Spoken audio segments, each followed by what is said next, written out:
डोक्याला डोका भिडलाय गर्दन केसर आहे दोन्ही पैलवानांची या ठिकाणी 25,000 रुपये इनामाची कुस्ती आहे। अजित पाटील आणि उदय खांडेकर दरम्यानची पटाला लागायचा प्रयत्न खांडेकर पैलवानांचा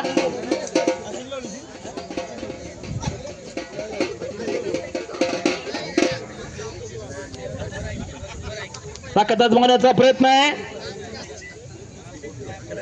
उदय खांडेकर मामासाहेब मोहोळ कुस्ती संकुल पुण्याला या ठिकाणी सराव करतो आणि प्रतिस्पर्धी मल्ला अजित पाटील साव्याचा न्यू मोतीबाग कोल्हापूर या ठिकाणी सराव करतो।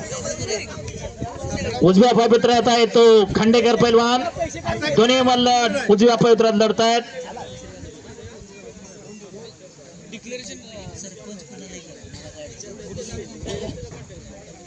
मामासाहेब मोहोळ कुस्ती संकुल पुण्याचं फार मोठं नाव आहे लक्षात घ्या। त्या कुस्ती संकुलामध्ये हे उदय खांडेकर सराव करतात आणि कुस्ती पंढर जी समजली जाते ते मोतीबाग तालमीमध्ये हा सराव करतो अजित पाटील। ते फिरवायचा प्रयत्न खांडेकर पैलवानांचा